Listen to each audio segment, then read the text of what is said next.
নমস্কার, good afternoon students. তো দেখো, আজকে তোমাদের ক্লাসের টপিক কি রয়েছে? আজকে তোমাদের ক্লাসের টপিক হচ্ছে আলোর প্রতিফলন, রিফ্লেকশন অফ লাইট।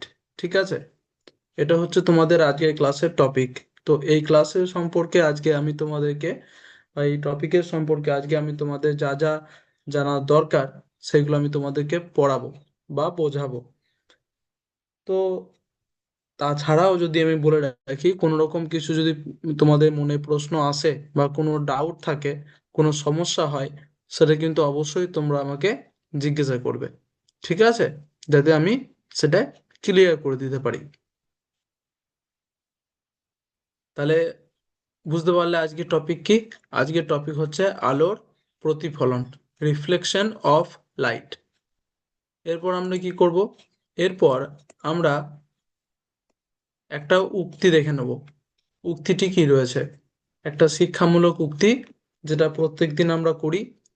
তো আজকে উক্তিটি রয়েছে, পরিশ্রম করলে সাফল্য আসবেই, hard work leads to success. এটা হচ্ছে আজকে আমাদের উক্তি, শিক্ষামূলক বাণী বা উক্তি বলতে পারো। তো এবার দেখো, এই উক্তিটি এই উক্তিটি কেন করা হয়েছে বলো তো? বলতে পারবি কি এই উক্তিটি কেন করা হয়েছে, বা এই উক্তিটির পেছনে কি গভীর অর্থ রয়েছে, সেটা আমরা একটা ব্যাখ্যার সাহায্যে জেনে নেব, এবং সেই ব্যাখ্যাটা আমি তোমাদেরকে বোঝাবো। দেখো, বলছে পরিশ্রম করলে সাফল্য আসবে। এটাই হচ্ছে আমাদের উক্তিটি। ধরো, তুমি যদি প্রতিদিন একটু একটু করে পড়াশোনা করো, হোমওয়ার্ক করো, আর নতুন কিছু শেখার চেষ্টা করো, তাহলে একদিন তুমি অনেক কিছু শিখে ফেলবে, তাই তো? যদি তুমি একটু একটু করে প্রত্যেকদিন পড়াশোনা করছো, একটু একটু করে হোমওয়ার্ক করছো, এবং একটু একটু করে নতুন কিছু শেখার চেষ্টা করছো, তাহলে কিন্তু একদিন আসবে যেদিন তুমি সবকিছু শিখে ফেলবে। প্রথমে হয়তো কঠিন লাগবে, প্রথম প্রথম কঠিন লাগবে, ভুলও হতে পারে, কিন্তু তুমি যদি হাল না ছাড়ো, অর্থাৎ তুমি যদি হার না মেনে নাও এবং চেষ্টা করতে থাকো, তাহলে ধীরে ধীরে সব সহজ হয়ে যাবে। ঠিক আছে, যেমন একটা উদাহরণ দিয়ে বলছে, একটি ছোট গাছকে যদি প্রতিদিন জল দেওয়া হয়, একটা ছোট গাছকে যদি প্রত্যেকদিন জল দেওয়া হয়, চারা গাছ, রোদ পাওয়া যায় এবং তাকে প্রত্যেকদিন যদি সূর্যের তাপ পায় সেই গাছটা, তাহলে একদিন সেটা বড় গাছে পরিণত হয়, সে যে কোনো গাছই হোক। ঠিক তেমনি আমাদের পরিশ্রম হলো সেই জল আর যত্ন। ঠিক আছে, অর্থাৎ জল, যেমন গাছে জল দিলে, যত্ন করলে গাছ বড় হয়ে ওঠে, তো ঠিক সেরকমই আমাদের পরিশ্রম, হার্ড ওয়ার্ক হচ্ছে আমাদের সেই জল আর যত্ন। পরিশ্রম করলে ফল একদিন না একদিন মিলবেই। এটাই হচ্ছে উক্তিটির মেন কথা। এরপর বলছে, imagine that you study a little everyday, do your homework and try to learn new things. At first, it may seem difficult and you might make mistakes. But if you don't give up and keep trying, everything will slowly become easier. Just like a small plant that grows into a big tree when it gets sorry when it gets water, sunlight, and care every day. Our hard work is like that care. If we work hard regularly, success will come one day for sure. একদিন না একদিন সফলতা বা সাফল্য আসবেই। তাহলে তোমাদেরকে কি মনে রাখতে হবে এই উক্তিটির মাধ্যমে, বা কি শিখতে পারলে? 1 নম্বর, ভুল করলে ভয় পেলে চলবে না। 2 নম্বর, চেষ্টা করা কখনো বন্ধ করো না। 3 নম্বর, পরিশ্রম করলে সাফল্য অবশ্যই আসবে। ইংরেজিতে বলে দিই, so remember, don't be afraid of making mistakes. Number 2, never stop trying. Number 3, if you work hard, success will surely come. তাহলে আশা করছি তোমরা এই উক্তিটি বুঝতে পেরেছো। ঠিক আছে, এরপর আমরা চলে আসব আমাদের যে মেন টপিক সেইখানে।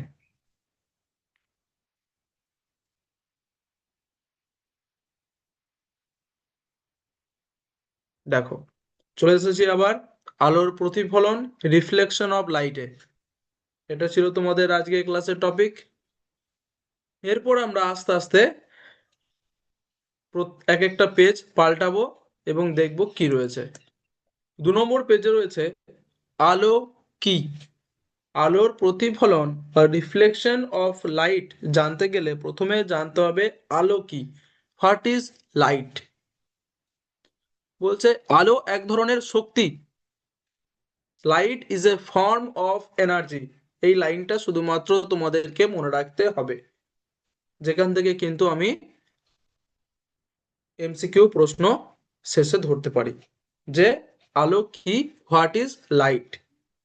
আলো এক ধরনের শক্তি। Light is a form of energy. তারপর বলছে আলো ছাড়া আমরা দেখতে পাই না, অর্থাৎ এখানে একটা আলোর ব্যবহার বলেছে, ইউজ, তাই না? আলো আমরা কি কাজে ব্যবহার করে থাকি? আলো আমরা অন্ধকার দূর করতে ব্যবহার করে থাকি। Without light we can not see. আলো ছাড়া আমরা দেখতে পাই না। তাহলে আশা করছি বুঝতে পারলে যে আলো কি, হোয়াট ইজ লাইট। আলো হচ্ছে এক ধরনের শক্তি, light is a form of energy. এবং আলোর সাহায্যে কি হয় না, আলো সাহায্যে আমরা দেখতে পাই, অর্থাৎ আলো ছাড়া আমরা দেখতে পাই না। Without light we can not see. এরপর আমরা চলে যাব পরের পেজে। পরের পেজে রয়েছে প্রতিফলন কাকে বলে, রিফ্লেকশন। প্রতিফলন কাকে বলে, হোয়াট ইজ রিফ্লেকশন? বলছে 1 নম্বর, দেখো, আলো কোনো পৃষ্ঠে পড়ে ফিরে এলে প্রতিফলন বলে। কোন একটা পৃষ্ঠ, পৃষ্ঠ বলতে, পৃষ্ঠ বলতে তোমরা বুঝতে পারো, ধরো একটা আয়না, আয়নাটার একটা পৃষ্ঠ থাকে। পৃষ্ঠ বলতে সহজ ভাষায় পিঠ, উপরের অংশটা। একটা টেবিল, একটা জল, ঠিক আছে, একটা পুকুর, একটা নদী, একটা কাঁচ। তো এইগুলোর একটা পৃষ্ঠ থাকে, মানে ওপরের তো অংশটা, ওপরের যে অংশটা সেটা হচ্ছে পৃষ্ঠ। তো যখন আলো এইসব পৃষ্ঠে পড়ার পর আবার ফিরে আসে, তাকে বলা হয় আলোর প্রতিফলন। ঠিক আছে, এবং এই মনে রাখবে, এই আলোর প্রতিফলনের ফলে কিন্তু আমরা বস্তুকে চিনতে পারি, দেখতে পারি। ঠিক আছে, প্রতিফলন হয় বলে। তাই প্রতিফলন খুবই একটা ইম্পর্টেন্ট টপিক তোমাদের জন্য, ভালো করে একটু বুঝবে। তাহলে প্রতিফলন কি না, প্রতিফলন হচ্ছে কোনো একটা পৃষ্ঠে, যেমন জল, কাঁচ, ঠিক আছে, বা চকচকে কোনো ধাতু, তার উপরে আলো যখন পড়বে এবং পড়ার পর সেই বস্তুটার পৃষ্ঠ থেকে সে আলোটা আবার ফিরে আসবে, সেটা কি বলছে, আলোর প্রতিফলন। দেখো ইংরেজিতে বলছে when light comes back after hitting a surface it is reflection। তাহলে আশা করছি বুঝতে পারলে প্রতিফলন কাকে বলে, হোয়াট ইজ এ রিফ্লেকশন। ওকে, এরপর আমরা নেক্সট পেজে দেখব কি রয়েছে। প্রতিফলনকারী পৃষ্ঠ, এই যে বললাম পৃষ্ঠ জিনিসটা কি, রিফ্লেকশন সারফেসেস। পৃষ্ঠকে এখানে বলছে সারফেস। তো রিফ্লেক্টিং সারফেসেস দেখবো কি কি রয়েছে। তিনটে এখানে তোমাদের প্রতিফলনকারী পৃষ্ঠ বা রিফ্লেক্টিং সারফেসের নাম দিয়েছে। 1 নম্বর রয়েছে আয়না, মিরর। আয়না তোমরা প্রত্যেককে দেখেছো, যেখানে মুখ দেখা যায়, তাই না? গাড়িতেও থাকে, যেখানে পিছনে গাড়ি আসছে না কি আসছে সেটা দেখা যায়। তো এই যে আয়না বা মিরর, এখানে আলো এসে যখন ফিরে যায়, ঠিক আছে, তখন সেটাকেও প্রতিফলন বলে। তো আর এই পৃষ্ঠটা হচ্ছে প্রতিফলনকারী পৃষ্ঠ। তখন যখন আলো এসে এই আয়নাতে পড়ে ফিরে গেল, তখন এই আয়নাটাকে বা মিররটাকে বলছে প্রতিফলনকারী পৃষ্ঠ, রিফ্লেক্টিং সারফেসেস। ঠিক একইভাবে পালিশ করা ধাতু, polished metal,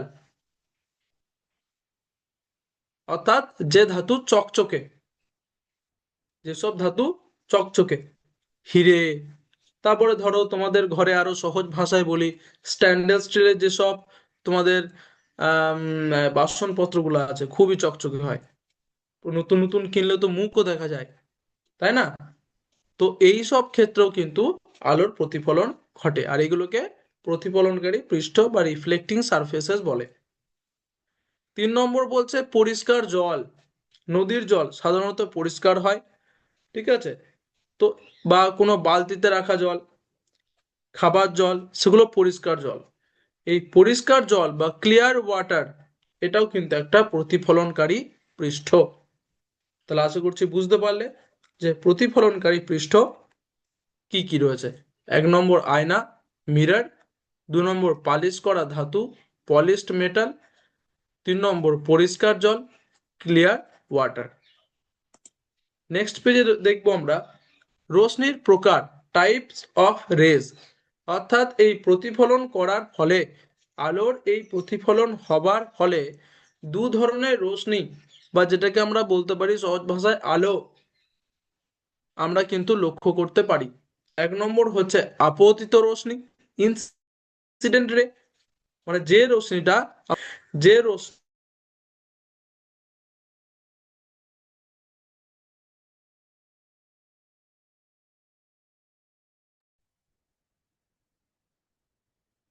Sir, you can continue the sessions. Okay okay sir. তো এরপর এই প্রতিফলিত রশ্মি কি হলো, না এই প্রতিফলিত রশ্মিটা কিন্তু আহ হ্যাঁ, প্রতিফলিত রশ্মি মানে কোনটা? প্রতিফলিত রশ্মি মানে হচ্ছে যেটা তোমার এই আপাতিত রশ্মি থেকে আলো এলো, প্রতিফলনকারী পৃষ্ঠে পড়লো, এবং যেটা ঘুরে গেল, যেটা তোমাদের টপিক, আলোর প্রতিফলন। এই যে প্রতিফলিত হলো, ফিরে গেল, সেটা হচ্ছে প্রতিফলিত রশ্মি, রিফ্লেক্টেড রে। তাহলে আশা করছি বুঝতে পারলে। এরপর আমরা নেক্সট পেজে চলে যাব, লম্ব বা নর্মাল জিনিসটা কি। এই যে আপতিত রশ্মি এলো, এবং ঠিক সেই ভাবেই প্রতিফলিত রশ্মি বেরিয়ে গেল, অর্থাৎ একটা আলো এলো এবং আরেকটা এলো, আর একটা যে আলোটা এলো ঠিক সেইভাবেই বেরিয়ে গেল, তার মাঝে একটা সোজা, একদম সোজা লম্ব থাকে, বা একটা দাগ, একটা কাল্পনিক রেখা থাকে, সেটাকে বলা হচ্ছে লম্ব বা নর্মাল। আয়নার উপর লম্বভাবে আঁকা কাল্পনিক রেখা, ইমাজিনারি পারপেন্ডিকুলার লাইন, সেটা হচ্ছে লম্ব বা নর্মাল। ঠিক আছে? তাহলে আয়নার উপর লম্বভাবে আঁকা কাল্পনিক রেখা, তাহলে আশা করছি বুঝতে পারলে এটা হচ্ছে লম্ব। তাহলে আপতিত রশ্মি বুঝতে পারলে, প্রতিফলিত রশ্মি বুঝতে পারলে, লম্ব বুঝতে পারলে। এরপর আমরা নেক্সট পেজে দেখব কোণ সমূহ, অ্যাঙ্গেলস। অ্যাঙ্গেলস, এই রশ্মি পড়ার ফলে, আলো পড়ার ফলে দুটো কোণের উৎপন্ন হয়। একটা হচ্ছে আপতন কোণ, অ্যাঙ্গেল অফ ইনসিডেন্স, অর্থাৎ লম্বর সাথে যে রশ্মিটা এসে পড়লো, আপতিত রশ্মির সাথে লম্ব যে কোণ সৃষ্টি করে, সেটা হচ্ছে আপতন কোণ, অ্যাঙ্গেল অফ ইনসিডেন্স। এবং 2 নম্বর হচ্ছে প্রতিফলন কোণ, অ্যাঙ্গেল অফ রিফ্লেকশন, অর্থাৎ লম্বর সাথে প্রতিফলিত রশ্মি যে কোণ তৈরি করে, তার নাম হচ্ছে প্রতিফলন কোণ, অ্যাঙ্গেল অফ রিফ্লেকশন। তাহলে বুঝতে পারলে। আর একবার বলছি শোনো, লম্বর সাথে আপতিত রশ্মি যে কোণ সৃষ্টি করে সেটা হচ্ছে আপতন কোণ, অ্যাঙ্গেল অফ ইনসিডেন্স। এবং লম্বর সাথে প্রতিফলিত রশ্মি যে কোণ সৃষ্টি করে সেটা হচ্ছে প্রতিফলন কোণ, অ্যাঙ্গেল অফ রিফ্লেকশন। আশা করছি বুঝতে পারলে। ওকে, এরপর আমরা নেক্সট পেজ দেখে নিই। আলোর প্রতিফলনের সূত্র, লজ অফ রিফ্লেকশন। দুটো সূত্র রয়েছে। প্রথম সূত্রটি কি, ভালো করে মনে রাখবে। 1 নম্বর সূত্র হচ্ছে আপাতন কোণ আর প্রতিফলন কোণ কিন্তু সমান হয়। এর মানটা, আপাতন কোণের মান প্রতিফলন কোণের মানের সমান হয়, তাই লেখা আছে আপাতন কোণ সমান প্রতিফলন কোণ। এবং 2 নম্বর বলছে তিনটি একই তলে থাকে। এখানে তো দুটো পেলাম, তাহলে তিনটি মানে 3 নম্বর কার কথা বলছে? 3 নম্বর লম্বের কথা বলছে, নর্মালের কথা বলছে। আপাতন কোণ, প্রতিফলন কোণ আর লম্ব একই তলে থাকে।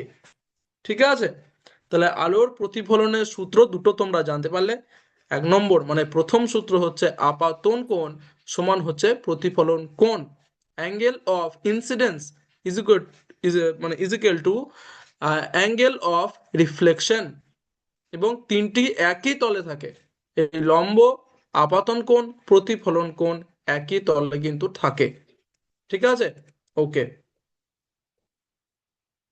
এরপর নেক্সট পেজে চলে যাব। সমতল আয়নায় প্রতিবিম্ব, প্লেন মিরর ইমেজ। তো সমতল আয়নায়, একটা সমান আয়না, সেখানে কেমন ধরনের প্রতিবিম্ব মানে ছবি তৈরি হবে? 1 নম্বর বলছে দেখো সোজা, টেরা বেঁকা হবে না, ছোট বড় হবে না, একদম সোজা। সমান আকার, অর্থাৎ আমার যতটা আকার হবে আমি একটা সমতল আয়নার সামনে দাঁড়ালে ঠিক আমাকে ততটুকুই দেখাবে। অবাস্তব, ঠিক আছে, রিয়েল নয়, অবাস্তব। এবং 4 নম্বর বলছে ডান বাম উল্টো, অর্থাৎ ডান হাত তুললে মনে হবে বাঁ হাতটা তুলছো, বাঁ হাতটায় কিছু কাজ করলে মনে হবে ডান হাত দিয়ে কাজ করছো। এটা হচ্ছে সমতল আয়নার প্রতিবিম্ব সৃষ্টি হলে ঠিক এরকম দেখাবে। ঠিক আছে, তা আশা করছি বুঝতে পারলে এইটা। ওকে, নেক্সট পেজে দেখি প্রতিফলনের ব্যবহার কি কি। 1 নম্বর ইউজেস, আয়না, আয়নার আয়নাতে মুখ দেখা, এটাও হচ্ছে প্রতিফলনের একটা ব্যবহার। রেয়ার ভিউ মিরর, অর্থাৎ গাড়ির কাছে, গাড়ির যে আয়না থাকে পিছনে কোন গাড়ি আসছে কিনা বা কিছু আসছে কিনা সেটা দেখার জন্য প্রতিফলনে ব্যবহার হয়। পেরিস্কোপ, পেরিস্কোপ এক ধরনের যন্ত্র, আগে খুবই ব্যবহার হতো, ঠিক আছে, বিশেষ করে সাবমারিন এইগুলোতে। তো সেটা হচ্ছে কিন্তু প্রতিফলনে ব্যবহার করে। টর্চ, টর্চের লাইট, টর্চের আলো, তো সেটাও কিন্তু প্রতিফলনে ব্যবহার বটে। নেক্সট পেজ, ধন্যবাদ, থ্যাংক ইউ। তাহলে আশা করছি তোমরা এতক্ষণ কিন্তু ক্লাসটা বুঝতে পেরেছো আলোর প্রতিফলন সম্পর্কে। এরপর আমরা কি করব? এরপর আমরা করব এই টপিকেই একটা ওয়ার্ড ওয়াল অ্যাক্টিভিটি, যে তোমরা কতটা কি জানতে বা শিখতে পারলে। চলো তাহলে স্টার্ট করে নি।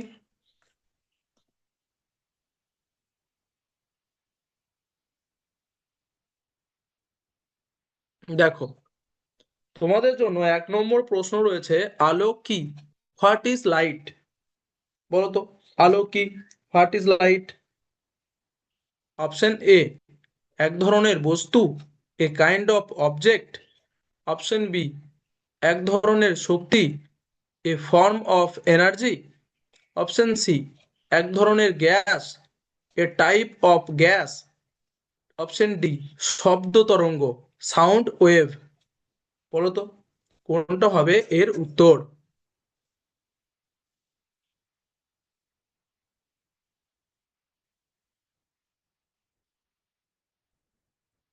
বলো কোনটা হবে এর উত্তর?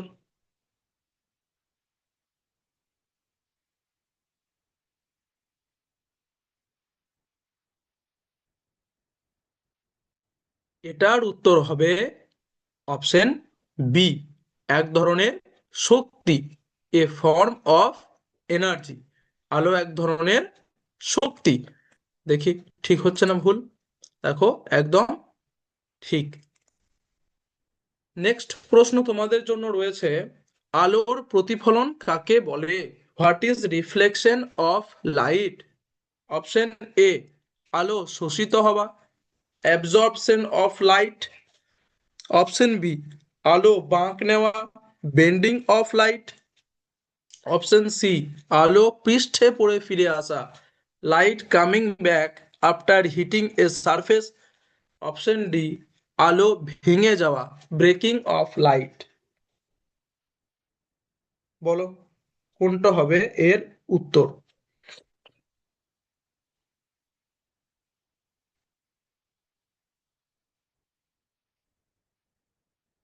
আলোর প্রতিফলন কি বা কাকে বলে? এই চারটের মধ্যে কোনটাকে তুমি আলোর প্রতিফলন বলবে?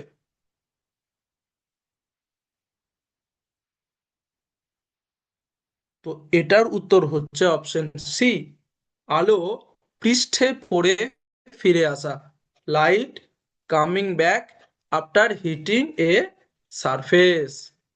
দেখি ঠিক হচ্ছে না ভুল? একদম ঠিক। পরের প্রশ্ন কি রয়েছে দেখি তোমাদের জন্য, কোন পৃষ্ঠে আলোর প্রতিফলন ভালো হয়? Which surface reflects light well? Option A, খসখসে দেওয়াল, রাফ ওয়াল। অপশন বি, কাগজ পেপার। অপশন সি, আয়না মিরর। অপশন ডি, কাপড় ক্লথ। বলো কোন পৃষ্ঠে আলোর প্রতিফলন ভালো হয়?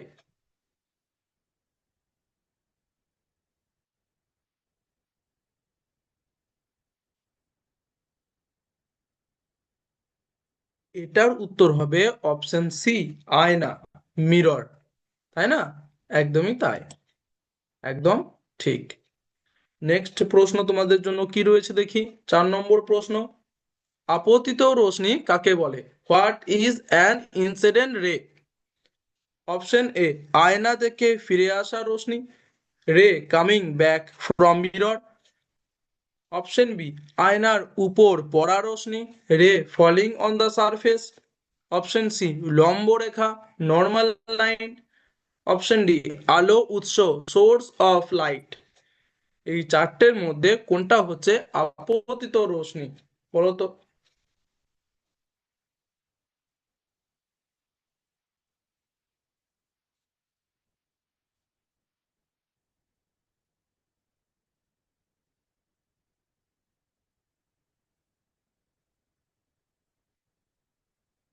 এটার উত্তর হচ্ছে অপশন বি, আয়নার উপর পড়া রশ্মি, ray falling on the surface. দেখি ঠিক না ভুল? একদম ঠিক। পরের প্রশ্ন দেখিনি কি রয়েছে তোমাদের জন্য, 5 নম্বর প্রশ্ন এবং তোমাদের জন্য শেষ প্রশ্ন আজকে, প্রতিফলনের প্রথম সূত্র কি? What is the first law of reflection? Option A, আপাতন কোণ, ঠিক আছে, আপাতন কোণ লেস দেন প্রতিফলন কোণ। নাকি অপশন বি, আপাতন কোণ গ্রেটার দেন প্রতিফলন কোণ। অপশন সি, আপাতন কোণ সমান প্রতিফলন কোণ। না অপশন ডি, কোনো কোণ নেই। ইংরেজি একটু বলে দিই, option A, angle of incidence less than angle of reflection. Option B, angle of incidence greater than angle of reflection. Option C, angle of incidence is equal to angle of reflection. Option D, no angle. কোনটা এর সূত্র? প্রতিফলনের প্রথম সূত্র কোনটি এই চারটের মধ্যে বলো তো?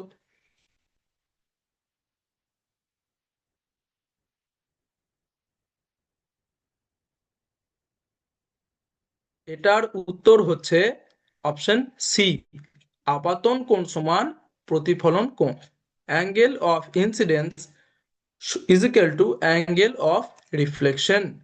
দেখি ঠিক না ভুল? একদম ঠিক। এরপর উত্তরগুলো একটু তোমাদের দেখিয়ে দিই, যে প্রত্যেকটা উত্তরই কিন্তু তোমরা ঠিক দিয়েছো। দেখো প্রত্যেকটা উত্তর কিন্তু তোমরা সঠিক দিয়েছো। তাহলে আশা করছি এমসিকিউটা তোমরা বুঝতে পেরেছো। এরপর কি করব? এরপর আমরা একটা ডিকটেশন করব, শ্রুতি লিখন। ঠিক আছে, কেমন ভাবে করব সেটা তোমরা জানো, এর আগে করেছো। দেখো প্রথমে তাও আমি একটু বলে দিই কি করতে হবে। প্রথমেই তোমাদেরকে নিজেদের নিজেদের নাম লিখতে হবে, নেম, দিন নিজে নিজের নাম, তারপরে রোল নাম্বার, নিজে নিজে ক্লাসের প্রত্যেক দিন যে অ্যাটেন্ডেন্সের রোল নাম্বার আছে, ঠিক আছে, রোল নাম্বার ধরো তোমাদের অ্যাটেন্ডেন্স হয়, সেই রোল নাম্বার নিজেদের নিজেদের, এবং গ্রেড অর্থাৎ তোমরা কোন ক্লাসে পড়ো সেটা লিখবে, এবং কোন সেকশনে পড়ো সেটাও লিখে দেবে, ঠিক আছে। এবং এইভাবে 1 2 3 4 5 এইভাবে 5 অবধি কি করবে, 5 অবধি তোমরা সিরিয়াল নাম্বারগুলো লিখবে, ঠিক আছে। লেখো, চট করে লিখে নাও। তারপর আমি বাংলা এবং ইংরেজি দুটোতেই তোমাদের ডিকটেশন বলবো, যে যেটা পারবে। বাংলাতে পারলে প্রত্যেকটা বাংলাতে লিখবে, ইংরেজিতে পারলে প্রত্যেকটা ইংরেজিতে লিখবে, ঠিক আছে। 5টা লিখে নাও এটা চট করে খাতাতে।